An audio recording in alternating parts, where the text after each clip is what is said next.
Rites of passage. They are sworn to secrecy and pledged to mutual protection. They live in isolated residential compounds. To join is a privilege, not a right. Before that privilege is attained, recruits must meet strict tests and sometimes face severe challenges. George W. Bush made it, but not everyone succeeds in the quest. Some fail fatally when hazing turns hazardous. Is it time to abolish fraternities and sororities, or does America need these bonding societies? We'll ask Doug Fierberg, a Washington, D.C. attorney representing victims of university hazing, and John Williamson, executive vice president of the Indianapolis-based North American Interfraternity Conference.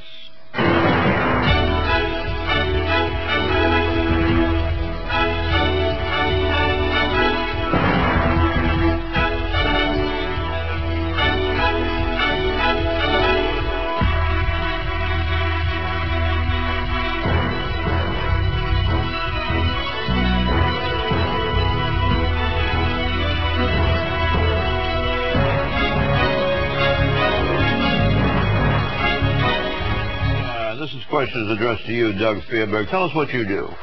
I'm a trial attorney based in Washington, and I specialize in representing young people and families that have been hurt in campus settings, and very specifically in hazing. Hazing? Yeah. This is the way California law defines hazing. You tell me whether it's accurate. Hazing includes any method of initiation or pre-initiation into a student organization or any pastime or amusement engaged in with respect to such an organization which causes or is likely to cause bodily danger, physical harm, or personal degradation or disgrace resulting in physical or mental harm. Did you follow that? Yeah, I followed that. Do you think that that's a little too embracive?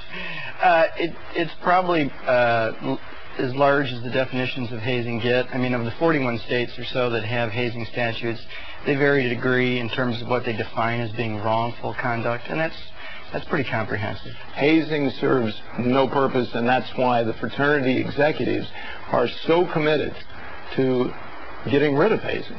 I got to tell you, this is sort of the rehearsed view from the top. If you talk to the individuals that are involved in the actual chapters, and you find out what they really have to say, they truly do believe that, you know, trial by battle is one of the principal ways to create that brotherhood, that bonding. I mean, I've represented kids in settings where they've been beaten with canes and chair legs and branded, simply as a matter of, you know, making the grade. Let's talk about who hazes who. What's the hazing stereotype? That a bunch of privileged rich kids in an exclusive fraternity do the hazing? Is that stereotype correct? I don't know that there is a stereotype. I mean, it happens across a variety of different fraternities, different socioeconomic circumstances. Can you speak about hazing in black fraternities?